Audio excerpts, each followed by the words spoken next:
What it do? What's up, your OG here? Welcome back to my channel. Appreciate you for tuning in. Long time no see. I know you guys, I haven't posted in a little bit. I'm not gonna lie, your girl's been going through a couple of health issues.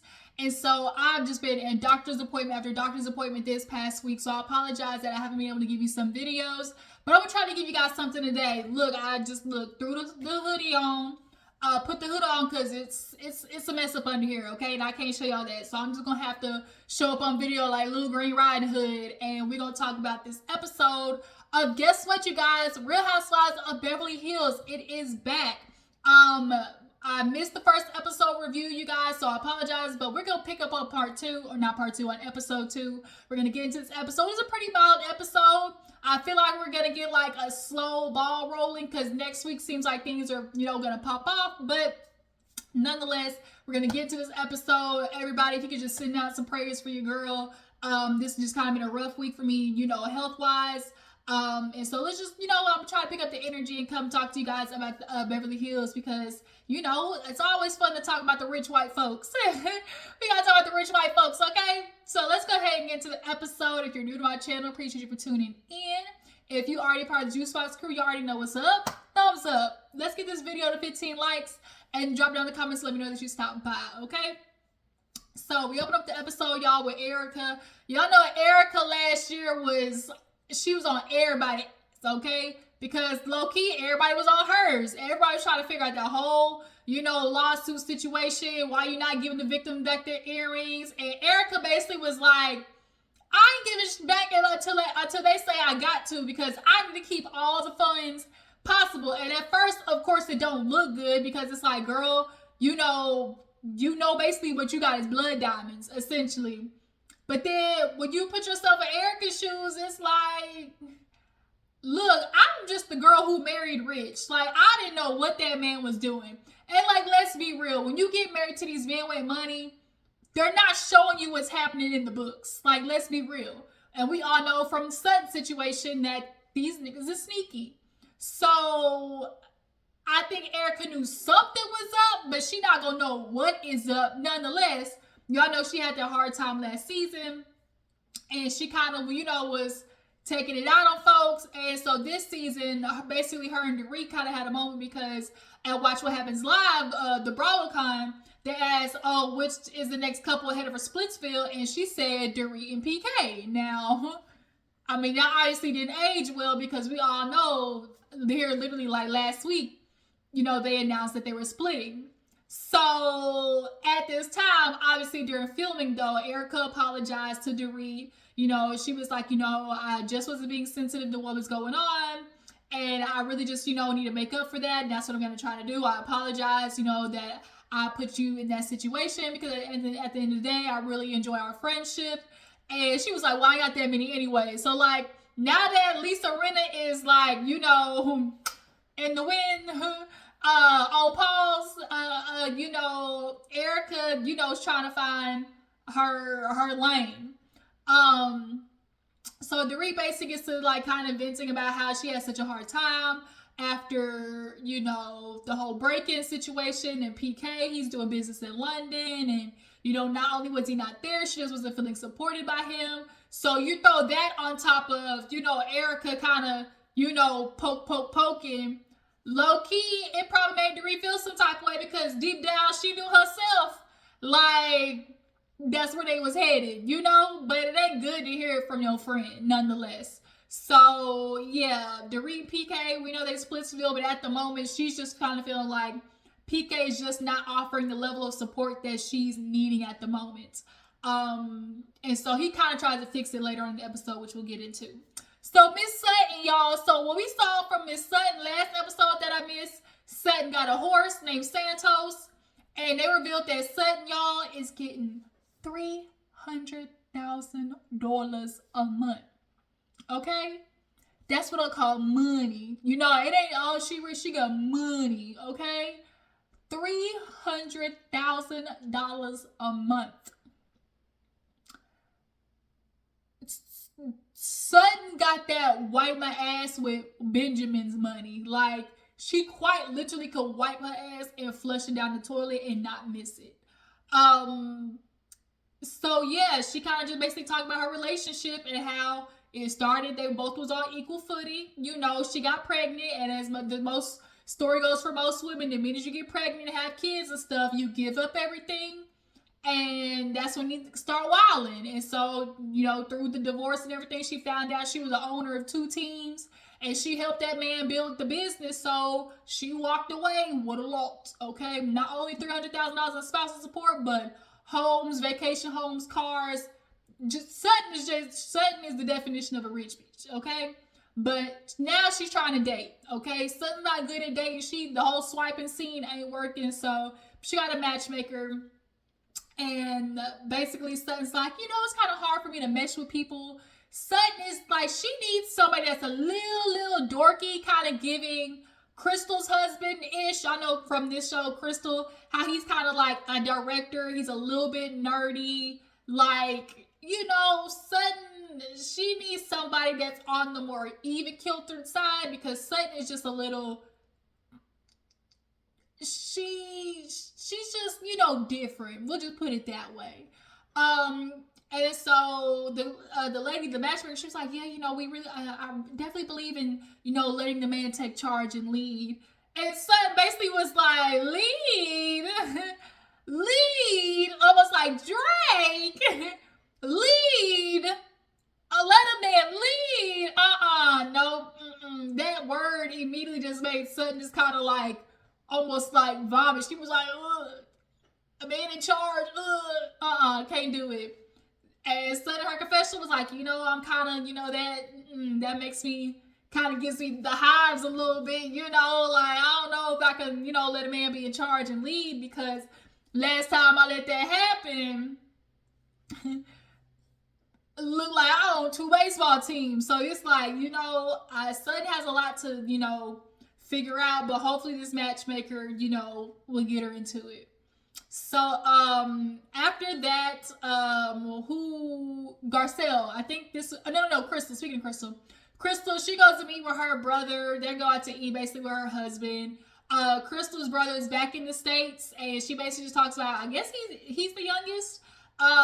And he's kind of like the, you know, the can't sit still sibling, you know. But during COVID, essentially, he was out of the country, everything shut down, and Crystal, her mom, basically told the brother, get your ass home, like, come back to the States, you know, we're worried about you, essentially. And he ended up leaving his fiance. They was due to get married to go to the States, and because she was only like a Chinese citizen, she couldn't get here. And that just goes to show, like, kind of the control of, like, the Asian family. You know, it's like you listen to your elders type situation. Like, low-key, when I think about it, y'all were a little selfish. Like, as long as your brother was good and him and his woman, like, okay, they just were going to have to quarantine over there in China, like, or wherever, Korea, Philippines, wherever they were at. Like, for y'all to, like, pressure him and to be like, oh, you need to come back. Like, that's not fair. Like, he had a fiance to think about. And so that's why Crystal was like, you know, a part of me feels like, you know, he blames me, you know, for the relationship kind of like falling apart.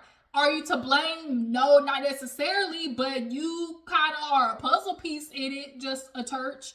Like, obviously, you know, him and his fiance were supposed to like fight through it, work through it, or whatever, if they really wanted the relationship, but it just was kind of like you weren't helping. Let's just put it that way. You weren't helping the situation.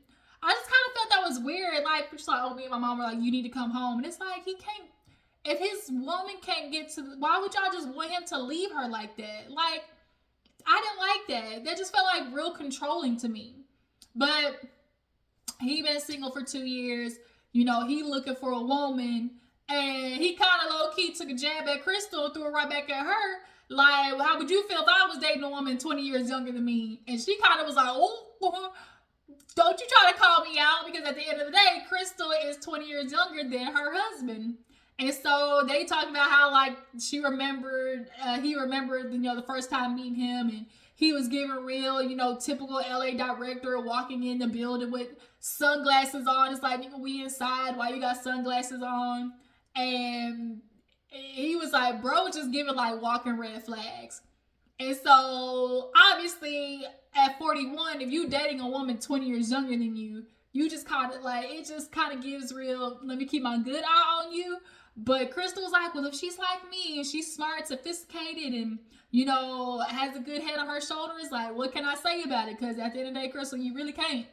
Like, you cannot say nothing if he do bring a woman 20 years younger than him, because that'd be the pot calling the kettle black. Moving on. So Garcelle and Sutton, y'all guys know that Garcelle and Sutton are super good friends. I love their relationship. She goes over to Sutton's house, and kind of after, she was just talking to Sutton about, being hectic, dropping her boys off, and want to have a football practice, want to have a basketball practice, and they're trying to plan Crystal's birthday party. And so Garcelle comes over. She's like, oh, the food looks good. She's like, Postmates. Sutton ain't got to cook, okay? Sutton ain't got to, when you got money like Sutton, I wouldn't cook a goddamn thing. I would have chefs galore, okay? So yeah, they sit down, and she of course asks Sutton what's going on with her. She's like, I'm getting a matchmaker and everything, but it's just really difficult for me. With her country accent, it's just really difficult for me because she just kind of brought up these things of, like the traditional roles, letting the man, be in charge. And Garcelle's like, oh, so that kind of strummed up some old feelings, because of obviously your ex-husband. And she's like, yeah, and she was like, Garcelle was just like, well, it started right. You said it started with the fact that, you had kids and stopped working. You allowed that to happen. She was like, yeah, that's something I allowed. And now that I got, I slowly work to get my power back, I'm holding on to it for dear mind. Sutton is holding on to that power because, like, that is, when you've been screwed over to that extent, you're going to have trust issues out the ass. And you're just never going to know if this person is just fully capable of living up to the expectations, especially like as a woman giving up, power for a man to quote unquote take charge and take the lead, because a lot of niggas out here can't even lead your goddamn selves. So it's like, now I want you to lead my life. Like, I don't know if I can do that fully. So then, of course, they get to talking about Garcelle, and, she kind of teared up because she's bringing up the conversation that she had with her boys last episode. And essentially, she did have a good moment, which I did enjoy watching. We could talk about it a little bit. Basically, she talked to her sons about how they are adjusting with life, and in general, just how they're feeling about, how the house is ran. And one of the boys, I think his name was Jax. I think it was Jax, the one that had a lot to say. He basically told the mama, like, too little, too late, essentially. Garcelle was like, I feel like I'm messing up. Like, I feel like my son basically just kind of told me, like, good try. Like, you tried, and, you ain't do it. So, like, just let it be. And, of course, Garcelle's like, obviously, as a mother, like, that's the one thing you want to try to do your best. And parents who actually sit down and take the time to ask their children, how do you want to be parented? Like, those are the more conversations that we need to have, because she said something very poignant in the last episode, which is not every child is the same. So you can't parent them all the same. And, the son wanted to move in with the dad. And so she's like, a part of me feels like he's trying to punish me, and another part of me is like, he wants more freedom. And Jax, you might have to keep an eye on him, because he might be that one child that does use the fact that, my parents are divorcing, to his benefit, because teenagers work that way, where it's like, where can I get the leeway at? And of course, for boys, they're gonna get more of their leeway with the dad. It's just majority of the time, that's how it's gonna be. And the fact that he was like, oh, y'all want more freedom, it's like, what more freedom do you mean? Because, like, you can't be like, oh, I don't need to be parented no more, but you're going to want to have a car, you're going to have a license, you're going to want to do all these things. So, Mr. Jax, it's like, yeah, we get what you're saying, but there's still a lot more that you still got to learn, little boy. You can have your feelings about your mom. And, of course, like, when you are a working parent, you do take that risk of, like, oh, I'm working to provide this lifestyle for them, but also what kids want most of the time with their parents is time, actually spending time with them. And it's hard to balance, that both. Not only that, like Garcelle, said, it's like if I'm having issues with him and if I tell their dad, he's not really helping in a situation too. Like, it helps like to have somebody that would be able to probably talk to Jax and maybe get, a perspective, different, and be able to like help translate that or whatever. Like, the ex could do a better job of supporting Garcelle and, trying to parent the son better, but it just seems like he low-key is kind of okay with the way that this shit is going. And that is really unfortunate for her, but I just hope that Garcelle and, finds a good even kilter ground, with her sons. But I do appreciate the fact that we are seeing like actual real, like shit on TV. In regards to how hard it is parenting, because if there's anything that we see as the childless auntie or uncle, okay, that's me over here. Childless rich auntie over here. Yep, I'll take it for 300, Alex. Raising kids, that ain't nothing but the trenches. Like, I tell you what, kids ain't nothing but the ghetto and the trenches. So it takes, sorry, I was looking at the way. It takes a lot of mental fortitude, emotional stability, like all of that stuff.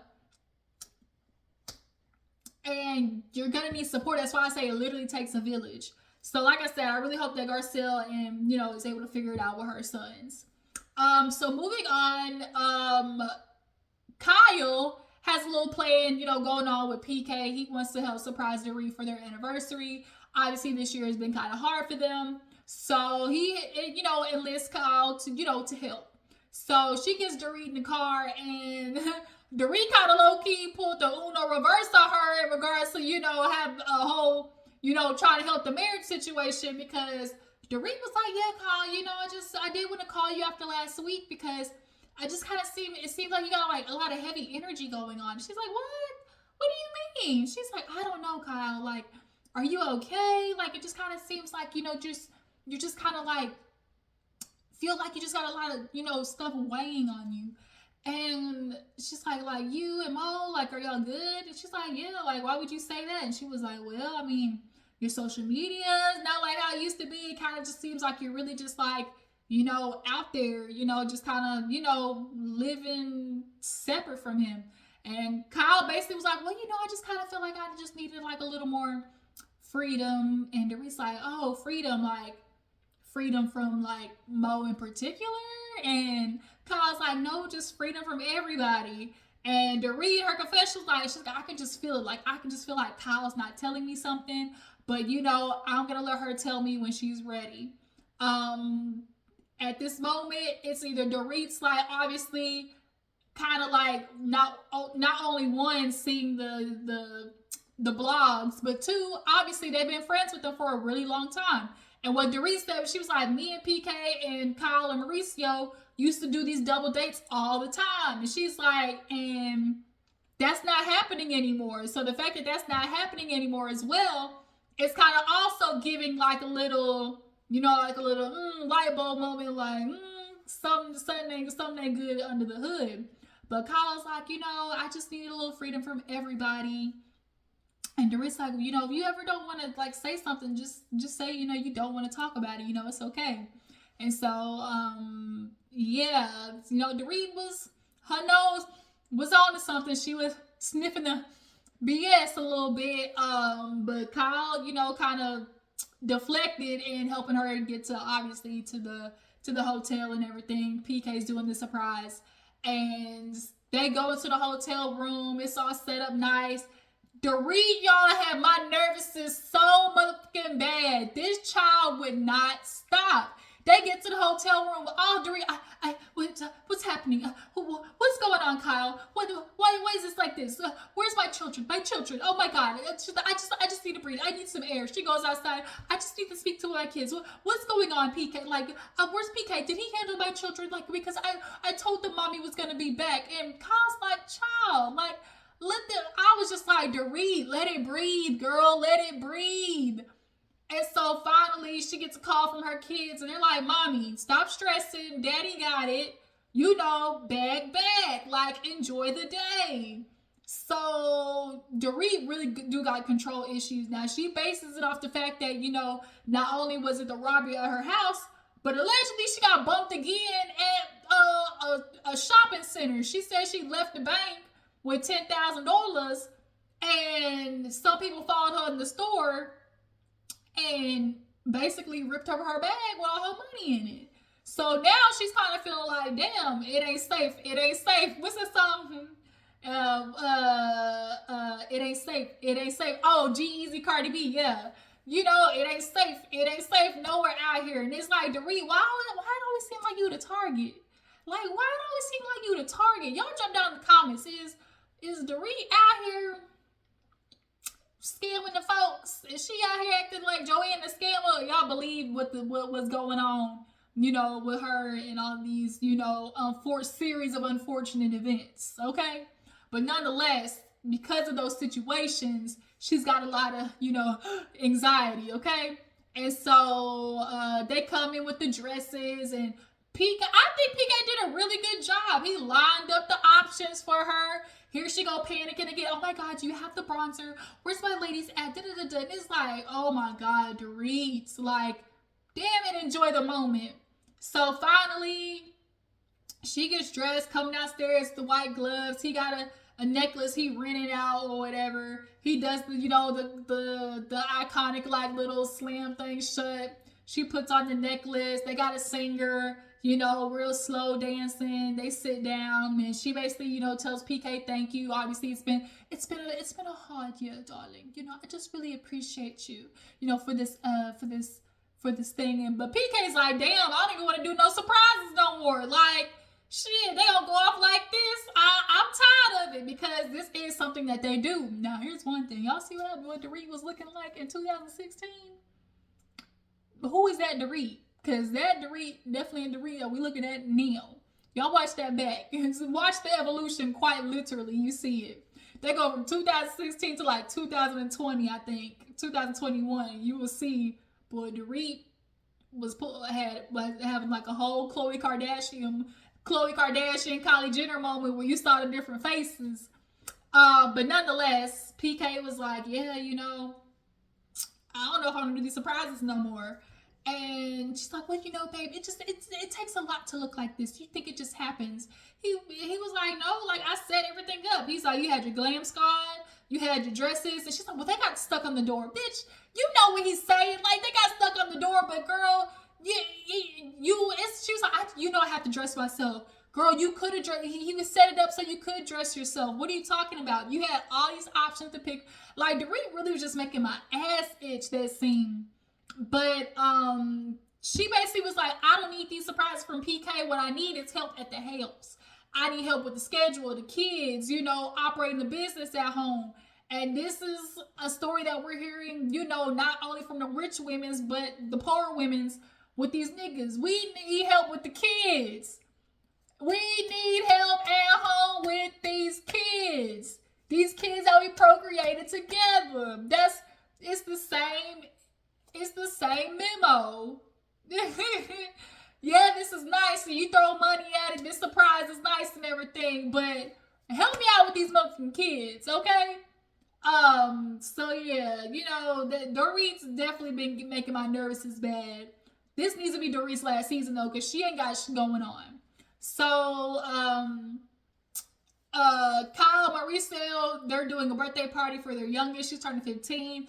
That's one of my favorite things about watching reality TV is watching like the kids grow up as well. They got a little Mexican theme, but it's real tense energy between Mauricio and Kyle.